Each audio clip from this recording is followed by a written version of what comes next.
BBC Sounds. Music, radio, podcasts. Hello, it's Gary Lineker here. You know the drill with these by now. Don't expect your usual match of the day analysis. And we might have to get the bleep machine out from time to time when the boys get overexcited. Thanks for listening.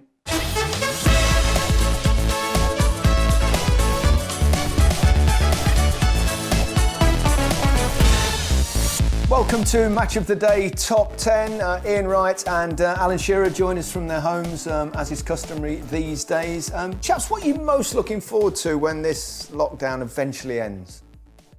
Playing golf. I want to play golf. I can't clean my clubs anymore. I'm literally wearing them out. Are they spotless? I'll just keep cleaning them.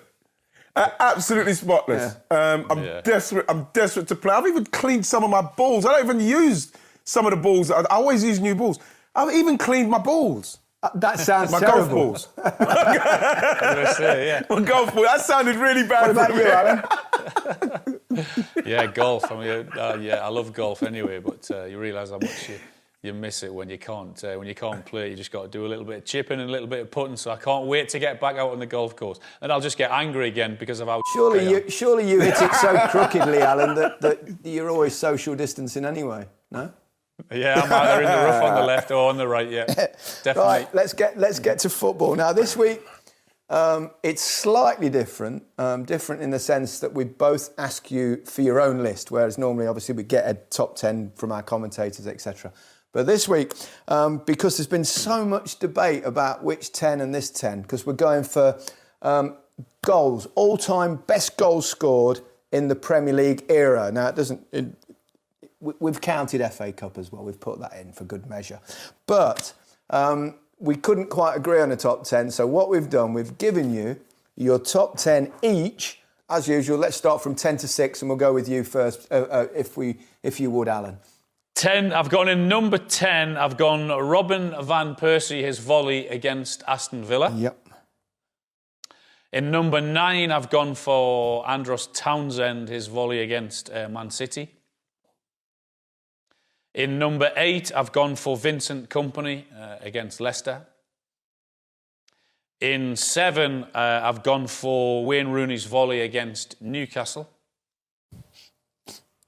And in 6, I've gone for Jack Wilshere's goal v Norwich, team goal. Ian, if you give me your 10 to 6, please, as well. Number 10, I've gone for Tony Yeboah against Liverpool, Leeds. My God, what a great goal. Andros Townsend, great, best volley I think I've ever seen. Jack Wilshere, Arsenal versus Norwich. Matt Letizia against Blackburn. It was so easy. It's effortless. And I've gone number 6, Thierry Henry's volley against Man United. A flick up, bam. Okay. Beautiful. Right, fantastic stuff. So Andros Townsend's greatest volley you've ever seen is lower than Thierry Henry's volley for Manchester United against Manchester United. No, but yeah, because he flicked it up. What are you mugging me up for? Sorry, I couldn't resist. Well, that's what I'm talking about. Thierry flicked it up and manufactured it. Andros Townsend's volley, Al, I need you, man. Andros Townsend's volley, from where it came from and the way he hit it, and to come across like he did, for it to fly in the net like it did, and if that net weren't there, he would have hurt somebody in that crowd. Yeah. That was the sweetest strike I've ever seen, I think, ever. Kevin De Bruyne had done a good one. I think Kevin De Bruyne had done a really good one at once. But that for me is one of the best executed volleys I've ever seen. Okay, fair enough. Right, you've both got, fun enough, Andros Townsend at 9. As you've already mentioned it, I mean, crikey, what a goal of a lifetime, wasn't it? So you see so many different volleys in this list, whether it's Thierry flicking it up, whether it's Andros, that one, or whether it's Paolo Di Canio. It was just, you try these things in training, and every now and again, the odd occasion, you catch one sweet, and that volley from Andros was as sweet as you're going to see. It was just middle of the boot, perfect. The thing with it is, and what you want people to understand at home, is that the trajectory in which the ball came, for him to hit it that clean, it was literally perfect. The ball, it shouldn't have flown like it did because it came to him on that kind of arc. So for him to hit it like he did, for it to fly in on that trajectory was why, like Al said, it's the sweetest strike I think you'll ever see. Okay. Robin van Persie's another volley, wasn't it? Slightly different. That fabulous pass from Rooney, wasn't it? And he went in and he saw it over his... And it's just the sweetest of finishes, wasn't it? Yeah, the pass from Rooney inside his own half, and then the ball is actually coming over Van Persie's shoulder, and he's having to watch it the whole way. And not only that, but he's timed his run to stay onside to perfection. So he's done not only has he done all that, but then he's caught that volley outside the box, coming over his shoulder with a left foot and pinged it past the goalkeeper without bouncing in the back of the net. So the pass, the run, and then the technique to watch the ball coming over and then catch it. That's why it's in my top 10. Yeah, I'll give that. But obviously not the greatest volley you've ever seen, though, Ian. Well, to be honest, I really wish I didn't say greatest volley because we might see a volley later on. I think I got a bit overexcited there, but like Andros's one's really, really amazing. But with Robin van Persie's as well, because what people have to understand is that when it's coming across there, you know, it can easily come off the inside of the foot, it could come off the outside. So for him to catch it like he did, so as it can fly into the net, like it's exceptional technique, exceptional. Did you ever score a great volley, Ian? Yeah, I think I did. Yeah, I think I did. No. It bounced. No, it didn't. No, I can't remember. I can't remember scoring a volley like. No, not a volley. It's already bounced or a half volley. You've both scored obviously fabulous goals. It's worth pointing out that you didn't put yourselves in your own top 10. Otherwise, it would have been all. You haven't heard my top 5 yet. My goals number 1, 2, and 3. You can't break the rules. The thing is that you can't break the rules. The thing is that. I'm quite pleased with my goals. You know what I mean? I've scored all kind of, but like. I like beautiful goals. All right, got some here's a question. goals. Before I don't know, we're branching out here, but what's your best goal you ever scored, do you think? Not the most important, anything like that. What's the actual sweetest, best strike or whatever goal it was? Ian? Oh, my best goal I scored was against Everton. I scored a nice goal against Leeds, but like my best goal I scored was against Everton. And I have to tell the story because when I was younger, I used to always get close to the goalkeeper and try to blast it through him. Yeah. And my teacher would always say, Ian, no, Jimmy Greaves. This is where I first heard the name Jimmy Greaves. And he always used to say, you have to look for where the goal is. You have to make sure that you see where the goal is so you can put it over him, put it down the side of him, look where the big part of the goal is. This is telling me when I was like 8. Yeah. And so with this goal, the first thing I was thinking about with this goal against Everton was just trying to retain possession. But then once I'd done that, like I mentioned it to you before, Al, I saw Matt Jackson's number, so he's obviously overcommitting himself. So I just went straight over the other way. And then as he's done that, I just glimpsed and I just saw Neville Southall just looked wrong. He looked too close to the near post. And I just thought, I'll just lift it over there. I was hoping for an ooh from the crowd just because it was happening. Ended up going in the goal. All I wanted was an ooh from the crowd for trying something like that. Ended up, it went in. It was, and then, you know what? You know when you score a really good goal, you can hear murmuring once you've kicked off. You know that murmur? You know they're still talking about it. It's beautiful. I've no idea what that sounds like, to be perfectly honest. Alan does, though. Alan, you've got a few stonkers in your time. Which is your favourite? Or your favourite 3? Yeah, my best. I think my best one would have been Everton as well against Everton. My volley.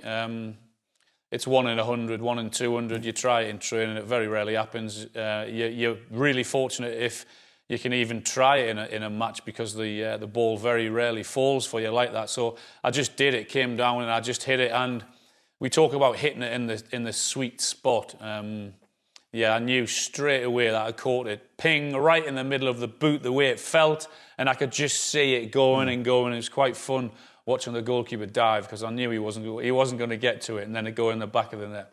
One of your favourites, Al. Remember, I always tell you about one of your favourites. I don't think you hadn't scored for a while because I was checking because I was like, ha. You ain't scored again. Good. And then you scored a goal. Villa, Schmeichel was in goal. Remember that one? Yeah. It's not a typical Alan Shearer goal. That's the one I like. You know, you came across what there. What do you mean typical? Just because I sort of caressed it in there rather than smashing it? Yeah. Hot shot Hamish. This was a beautiful goal. Rob Lee says it was the pass that made it. Is that what he says? Beautiful goal against Villa. Who passed it, Al? It was caught that one. Rob Lee passed it across field, didn't he? Well, 1-0. Oh, you let him suck you into that? Just a little bit. But right, OK. So next we'll slide up. We've got Jack Wilshere. Alan, you've got him at 6. Ian, you've got him at 8. Obviously a different kind of goal, not a thunderous volley or a spectacular effort, but some beautiful build-up play to the goal. Intricate. Yeah, it was just a great team goal, wasn't it? I think Jack actually started the move inside his own half, then played it out to the left-hand side, and then the passing, the moving, the touching, the running off the ball, and then Jack finishing it off in the way he did. So I just think that's a fantastic team goal. Yeah, I think they scored another one as well. Jack scored another one. I can't remember. It might have been a West Brom or something. But the common denominator in those was Olivier Giroud's touches in these. In the ending, he's the last touch before it gets in, and it was just brilliant. Arsenal was synonymous with that kind of goal down the years, and it was really that was a beautiful goal. It's the kind of goal I know that Arsene Wenger would have went in the dressing room, and he would. That is what he's all about for him. Yeah. That kind of goal is Arsene Wenger. It was like a training ground goal, eh? Oh, it was beautiful. It was beautiful to watch, and I'm so pleased that it was Arsenal that scored that, and Jack. Who I love Jack. Lovely finish as well at the end of it. You've got Alan at 8th, where Vincent Kompany against Leicester. We've talked about this a couple of times over the weeks, but it's probably not just the spectacular nature of it, but also the significance, I suspect, that's sneaked into your top 10. Yeah. Yeah, that's why. I mean, I also looked at Steven Gerrard's goal, talking of importance in the FA Cup last minute, final with a last minute, desperately needing something. The way he struck that. So in terms of importance, when I said I was changing my mind all the time, I had that in my top 10 as well. Yeah. But yeah, Vincent Kompany, the timing of it, how they needed it, how they needed that piece of magic from their captain. And he delivered it with a stinging shot right in the corner of the net, and it was just a pure, sweet strike. You know what? As well, I'm really gutted now as we think because like Paul Scholes scored a goal at Villa Park. The volley. A volley. Jesus Christ! How have I forgotten that? There's a lot of those. What a goal that was from Scholesy. Yeah. What a goal! My gosh! And he scored another one. I remember. He scored one at Bradford as well. Bam, Bradford, Beckham, boom, wham, in the corner. Yeah. How's Scholesy not made these lists? Remember after Kompany had scored that goal, you sort of asked the players and even the manager what they're thinking. Then he's sort of putting his head down and thinking that he's going to shoot it. And I think 3 or 4 of the players, and even Pep said, "Oh no, don't have a shot from there." I think it was Aguero, wasn't it? It was going no. Should never be allowed to shoot normally defenders from 30 yards, should they? That's for sure. That was the one. Yeah. That's the ultimate, though, isn't it? What he done. Yeah. He almost missed. He went to shoot, and then he's kind of, hang on a minute, and they still didn't close him down. Like you say, I'll let him shoot. That was beautiful. Right, I've got that Rooney volley in there as well against Newcastle. I was playing in that game, and I was about 10 or 15 yards behind Wayne Rooney. And I remember him absolutely hammering the referee, shouting at him, swearing at him for whatever reason. He wasn't having a great game either. And that ball just fell to him. It was a cleared header from our fullback, I think at the time, Peter Ramage. And it was a decent header, but if there was one person on the pitch you didn't want it to fall to at that angle, it was Rooney. And I just remember looking at him thinking, he's not, is he? He's not going to try a volley from there, and he did. And I remember Shea giving diving, thinking, why? What on earth are you diving for? It's going in the top stanchion. You're not getting it. Yeah. And he didn't, and it was an incredible goal. Yeah. Fabulous technique as well, wasn't it, Ian? Yeah, super. Yeah. You could just see him the way he hit it, and the ball sort of bending away from outside of the goal to in was staggering. He scored a few decent goals in his time, Wayne Rooney. He could have had probably got top 10 of his own. Overhead kicks halfway line. I had his overhead kick in there, and I had to take that out. Why'd you take it out? Well, the reason I took it out is because when we get to the top 5, I've got another overhead kick in there as well, which I think is better than that. So I didn't want 2 overhead kicks in the top 10. I love your reason. I've got to say, with that Wayne Rooney's one, he scored one for Everton in these latter stages there, which for me was as good as any strike from the halfway line, simply because of the amount of time he had and to think about what he had to do. But he didn't have the time in respect to the way the ball came to him. Absolutely perfection in execution. Yeah. Again, that was for for his Everton. I hat-trick, think it's against wasn't it, West as Ham. well? Yeah, I think it's against West Ham. I think it might have been against West Ham at Goodison Park. Magnificent goal. Now, you, Ian, have got Matt Letizia in. Goal against Blackburn. I mean, the thing about Letizia, you could definitely do the whole lot. I mean, he scored some of the greatest goals we've ever seen and made it look so simple in doing so. Yeah. And this one, I'm not sure, it was against Blackburn, but the way he celebrated, it was like he just wanted someone to go and get the ball to just get back, because they may have been losing, but he picked the ball up in and around kind of like the centre circle, and I think he went around Tim Sherwood and someone else so elegantly. He went in, out, and then just went bam from about 35 yards, Tim Flowers. It just went in the top corner. It was just like, it was just effortless. From Matt. Do you know, those two were great mates as well, because the 3 of us were at Southampton together, myself, Tim and Matt, and that was a regular occurrence of him trying to take the piss out of the goalkeeper in training with so many unbelievable strikes. And when it happened, and a game for Matt Letizia, I wasn't surprised, because I used to see it day in, day out, on the training ground at Southampton. Left foot, right foot, volleys, free kicks, you name it. He could produce the spectacular. And when he scored against him that day at Ewood Park, Matt, I remember walking into the lounge to go and have a pint with Matt and with Tim, and Matt's just stood there with his arms going, "Any chance, goalie? You got nowhere near it. What do you even die for?" It was brilliant. Yeah, amazingly talented player, that's for sure. Oh, I mean, you could probably do a top 5 of his goals alone, couldn't you? Easily. Yeah, easily. You could do a top 20 of his goals. Some of his goals were outrageous. He could do anything. Honestly, Gary, with a football, left foot, right foot, volley, bending it in either foot, outside or inside of the foot. It was ridiculous ability. Yeah. Ian, you've got at 6 Thierry Henry against Manchester United. I was at that game.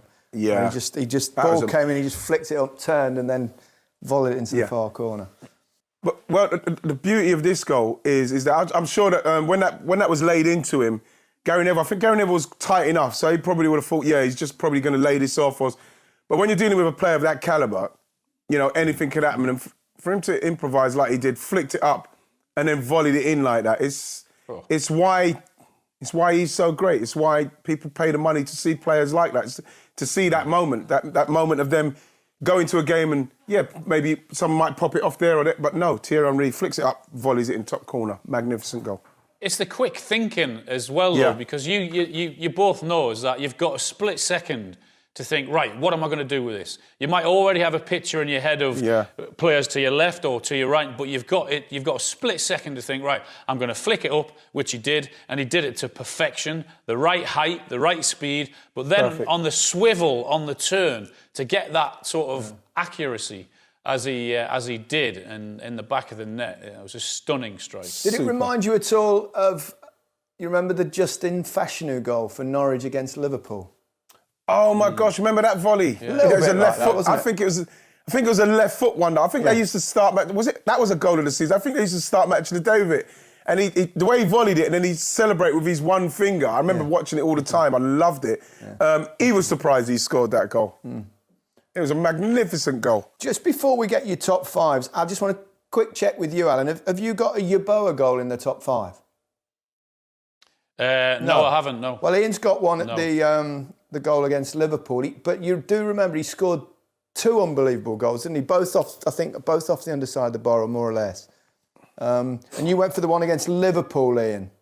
Yeah, I did, because At the time, Leeds were quite exciting team. They had Rod Wallace in the team and everything like that as well. He was fantastic. I think Rod Wallace scored a magnificent goal against Spurs. I remember. He did, for Leeds, ran down the side. From the Remember that halfway goal? line, didn't he? Yeah, I think he picked it up in his own box. Magnificent goal he scored. But like this one against Liverpool, and I think it was live on the telly. I think this one because I remember when it came over to him. I can't remember. It may have came from Rod Wallace heading it across. It came again one of those what comes down.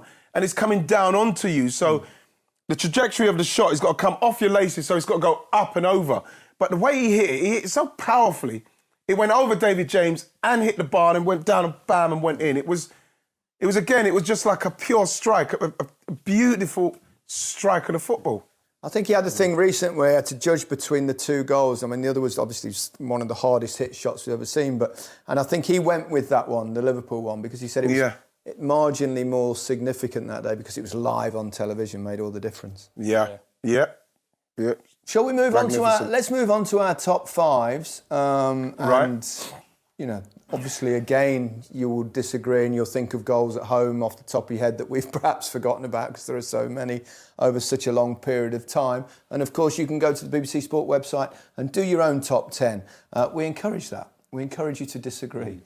Starting with you, Alan. Let's go. Your top five, please. My top five is the Paolo Di Canio volley in fifth. Yep. Thierry Henry's goal against Man United, 4. I've got Matt Letizia against Newcastle in 3. I've got Trevor Sinclair's overhead kick in 2.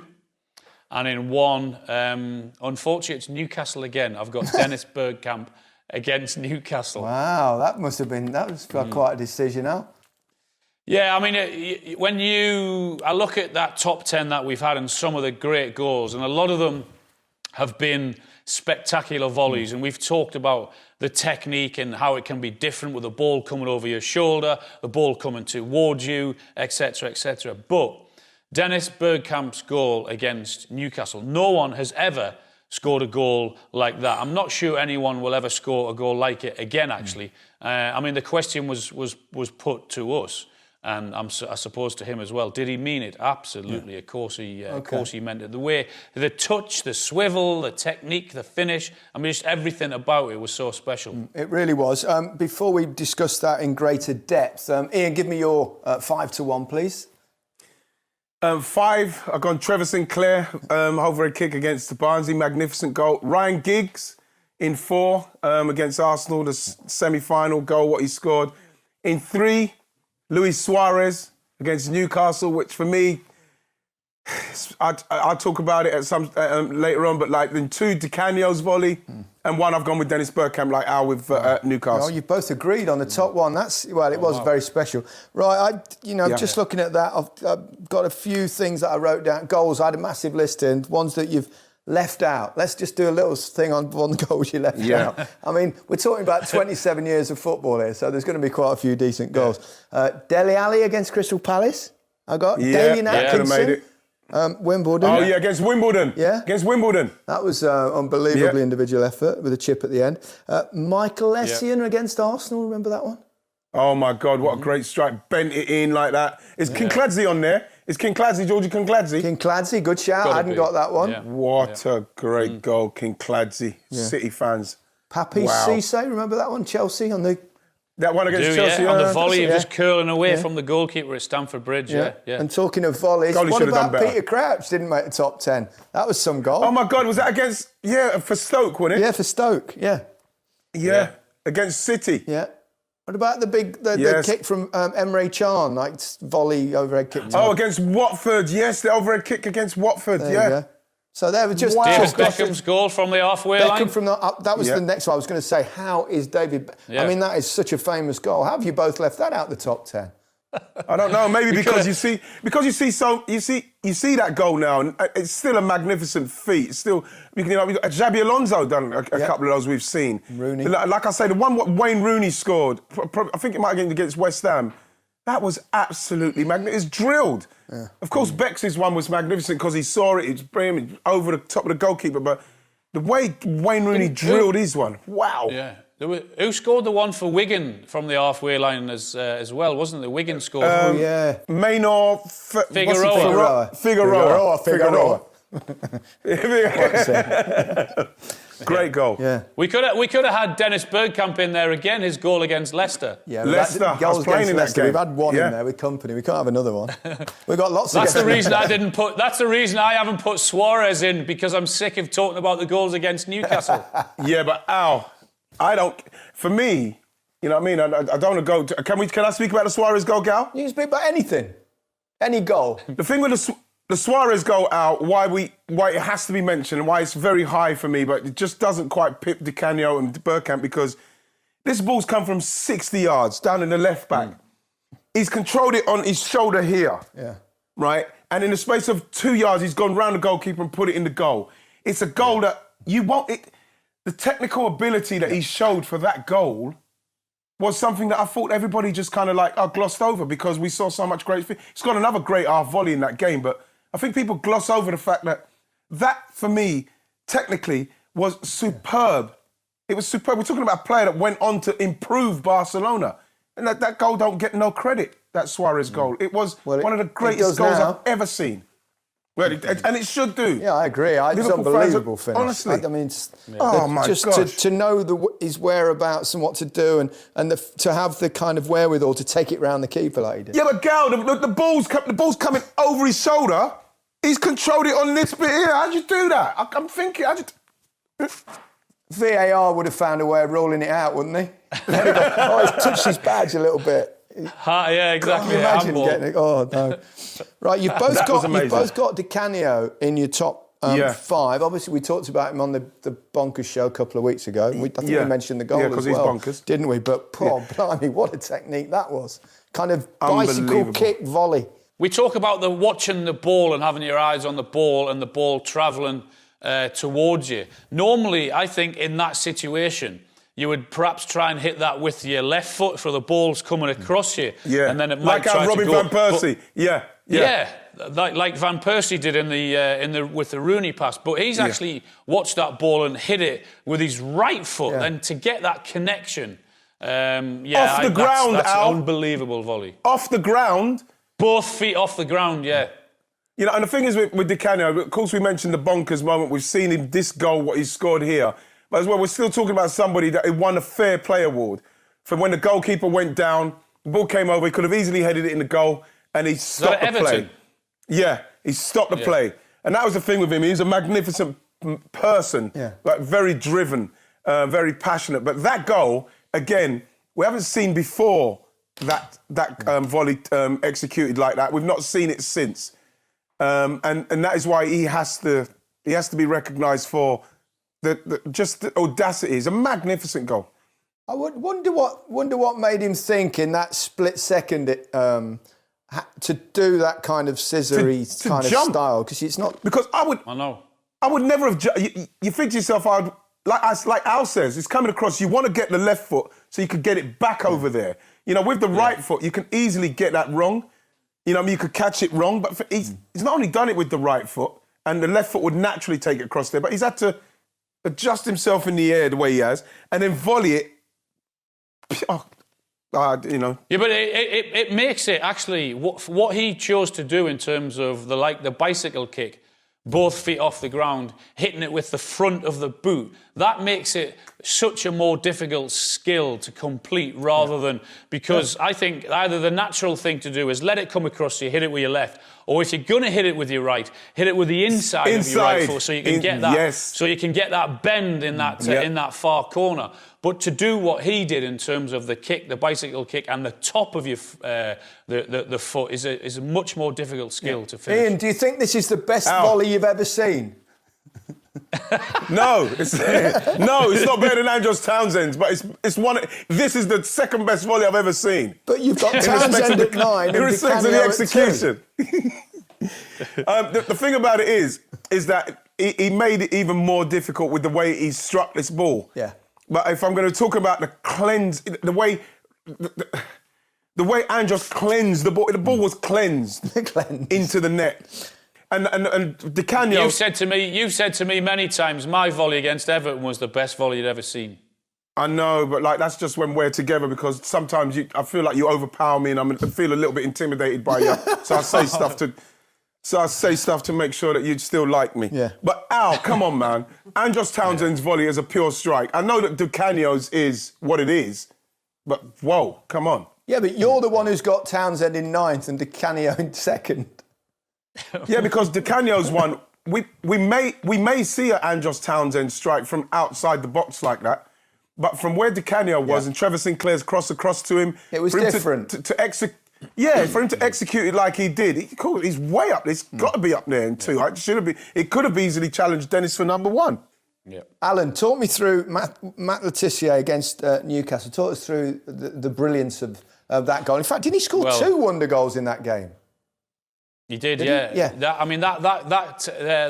goal that he scored when the ball come to him, if I'm right in saying, I remember him flicking it over with his left foot, and then another defender coming in to try and take the ball off him. Then he flicked it over him with his right foot, and then to have the balance and the composure and the ability to then pick his spot in the corner and slot it with the inside of the foot as he did, and not have a swipe at it, but to be as cool as he was and finish it in the way he did. I mean, there's just so many things in that goal can go wrong. Yeah. The flick with the left foot, the flick with the right foot, then the balance, then to stay calm, and then, of course, the finish. That's why I've got it in number 3. It was just sensational. Yeah. You can't have a top 10 without Matt Le Tissier, Gary Lineker. No way. I think he'd get in anybody's it'd be wrong. Top 10, wouldn't he? I mean, sacrilege. The fella scored his catalogue of brilliant goals is one of the longest imaginable. You've also both in the top 5 have got Trevor Sinclair, and one of the greatest overhead kicks we've ever seen. And then we saw 2 fairly similar, didn't we, with Ronaldo in the Champions League, and then Gareth Bale's in the final. So the question is, which is the best overhead kick of all time? I don't know whether you guys can remember, but I'm older in my than early you, days, so probably. it's Southampton. Can you remember Danny Wallace scoring an overhead kick against Liverpool? I think Liverpool it was. at Southampton at the Dell, Yeah, I mean, when he was about 12 at the time, wasn't he? It wasn't as good as Sinclair's. That was an incredible one as well. But Trevor Sinclair's is the best overhead kick I've seen from where he was outside the box.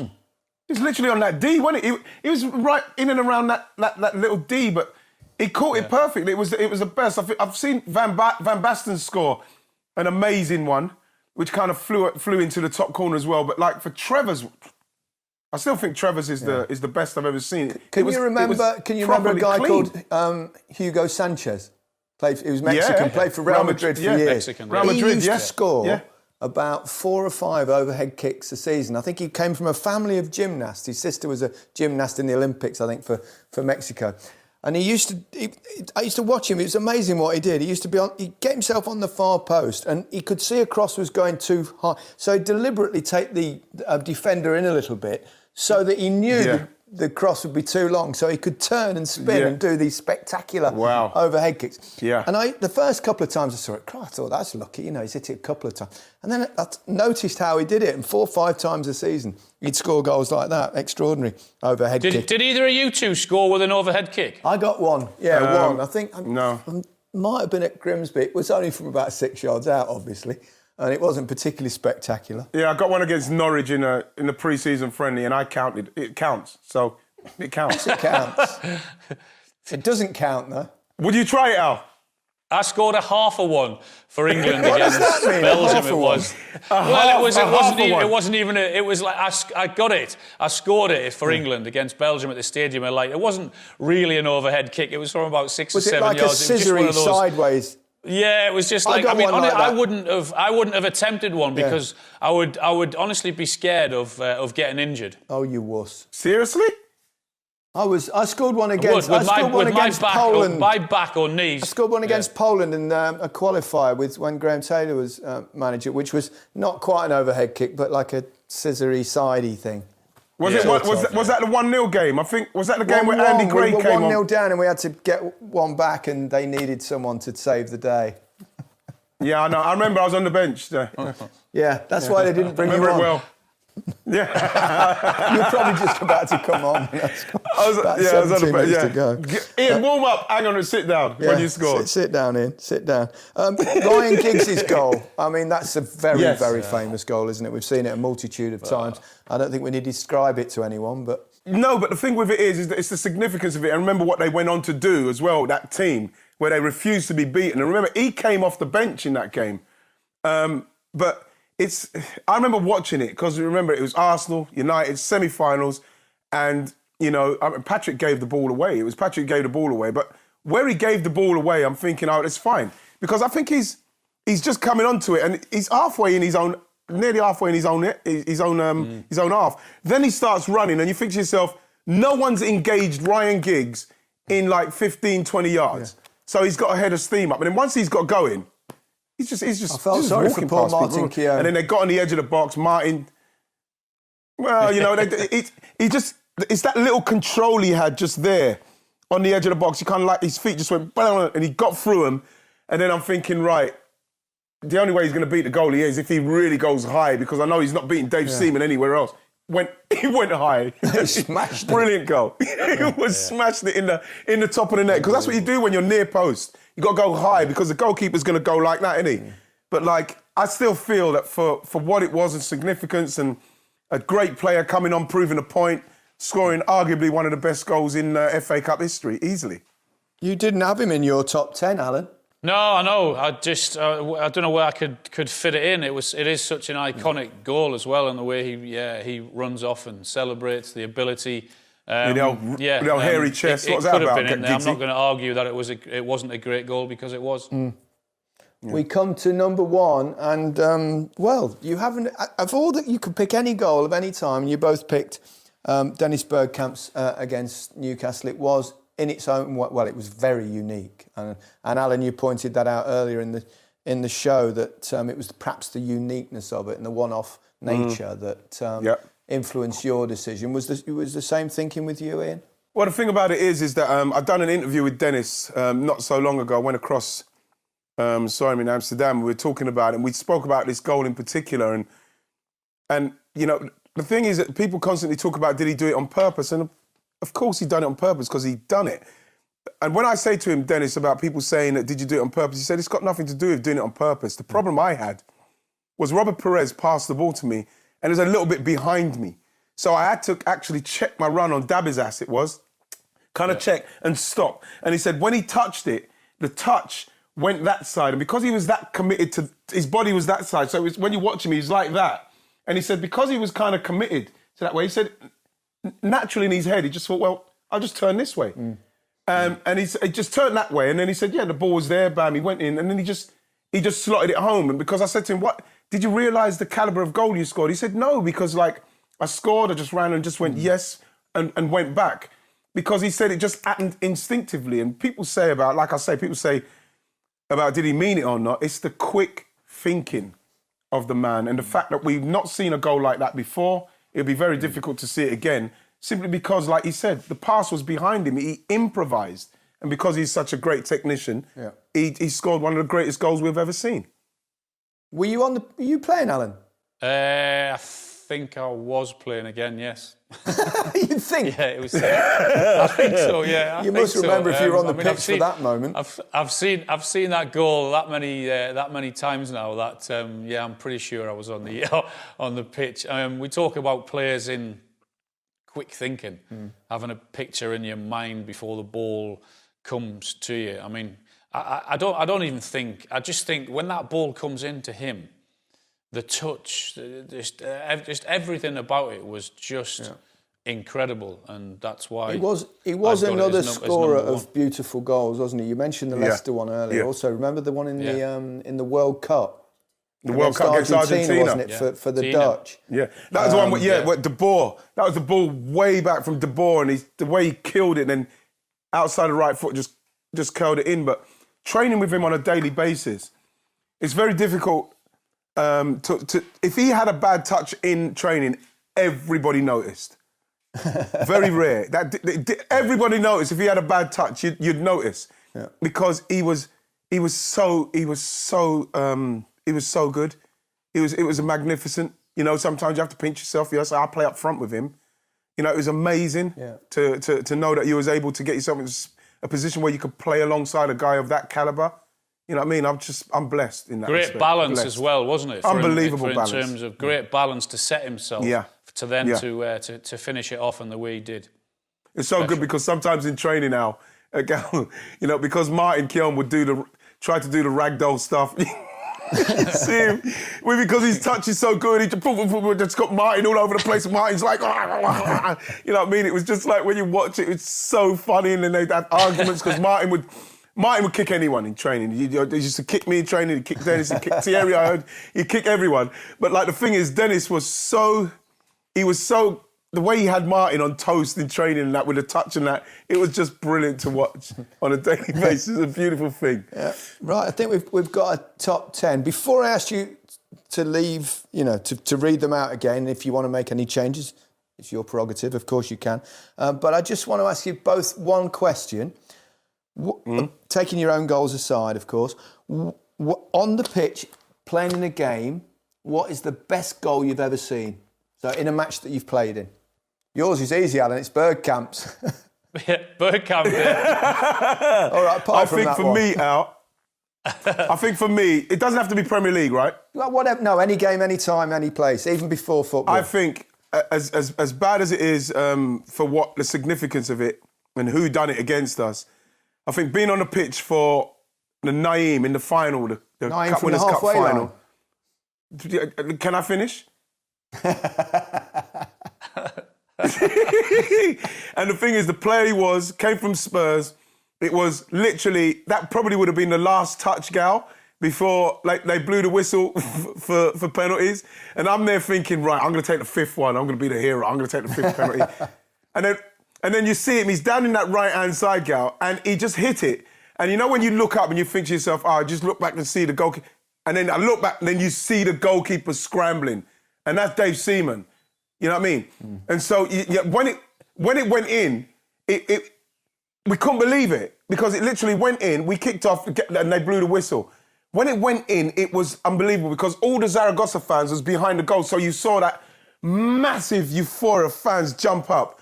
And then I just burst into tears. Did you? I burst into tears. Yeah, burst into tears because I think, oh my God, because I know that the game was, I was thinking, we're going to penalties here. So I'm thinking, right, yeah. So in my mind, I'm thinking, yes, I'm going to take the fifth one, whatever. I'm going to score the winning penalty. He scores that goal, and then tears start coming down my eyes. We go to kick off, referee blows the whistle. And I remember we played against Villa the week after, and the Villa fans were singing, Ian, cry, cry, cry. Ian, cry, cry, cry. That's sensational. Sensational. Oh, just think though, right, you might have missed that penalty, the one that cost you, so you never know. Of course you wouldn't. Well, I'm pleased that Naeem saved me the embarrassment of losing it for Arsenal by winning it for his team. Alan, apart from the Bergkamp one, have you had a link? You had a little well, thing? I was on the pitch for when Matt Letizia scored against Blackburn. Right, he's already mentioned that. I was on the pitch when Rooney scored that volley against Newcastle. So I've seen a few good ones. Yeah, you have. Mine's easy, really easy. Maradona. I played in the game of the greatest goal of all time, so it's obvious. That is the... Can I just say, please, on that Maradona goal, because remember, we're seething, because obviously we saw what he'd done. We saw what he'd done with the hand and that. Yeah. And it's almost like, it's because he's still my favourite player, I think, in the whole world, Diego Maradona. And so when he scores that goal and I witnessed that goal, I was in limbo. I didn't know what to think. It was amazing what I just see. Saw him score a beautiful goal against Belgium as well. But when he scored this goal, Gal, I didn't know where I was. I was watching the television. I was on the pitch. I was on the pitch, and I tell you, this pitch was like a cabbage field. It had been recently repaired. You know, like in your garden when you've got a few square pieces of turf, and every time you put your foot on one, it would slide away. It was almost unplayable. Oh, Jesus. And to do what he did, and then he ran away, and he was going. And then when he knocked it in, I actually remember thinking, firstly, obviously, shit, and then it was, my God, how? And I thought, for the only time I've ever felt it like on a football pitch, I didn't, but I thought I ought to applaud. It was that good. It really was. On that note, it was the end of England's hopes, and that's the end of this particular podcast. Before we go, as always, read us out your top 10, starting with you, Alan. In 10 was Robin van Persie against Villa. In 9, Andros Townsend against City. Vincent Kompany in 8 against Leicester. In 7, Wayne Rooney's volley against Newcastle. In 6, Jack Wilshere against Norwich. In 5, Paolo Di Canio, his sensational volley. In 4, Thierry Henry against Man United. 3, Matt Le Tissier v Newcastle. 2, Trevor Sinclair, his overhead kick. And in 1, Dennis Bergkamp against Newcastle. Excellent. Over to you, Ian. Okay, in 10, Tony Yeboah, Leeds against Liverpool. 9, Andros Townsend against Man City. 8, Jack Wilshere against Norwich. 7, Matt Le Tissier against Blackburn. 6, Thierry against Man United. 5, Trevor Sinclair, great goal, Trev. 4, Ryan Giggs against Arsenal. 3, Luis Suarez against Newcastle. 2, Di Canio. And 1, the man himself, the Messiah, Dennis Bergkamp. Yep. OK, so the non-flying Dutchman's flying high at the top. That's it for this week. Ian, thank you. Alan, thank you as well. We'll see you next week. Thank you for downloading Match of the Day Top 10. Even without sport going on in the wider world, there's still plenty of good stuff to keep you occupied on BBC Sounds. 5 Live's Football Daily with Mark Chapman and Wrighty on most Mondays. The latest series of That Peter Crouch podcast. 5 Live Boxing with Costello and Bunce. And Rugby Union Weekly, to name just a few. Thanks for listening. In breaking news, the British government has announced a mandemic. For what? Chief Isolatee, Sideman, Hello. says he will be making regular statements via his podcast. We are all dealing with the effects of the coronavirus, aka the only CV to make you lose your job. So join me for my new podcast called Mandemic. I have thoughts I am tired of sharing with my mirror. Everything from the news reports to the memes to the conspiracy theories. I hope you're ready. Mandemic. Download and subscribe now at BBC Sounds.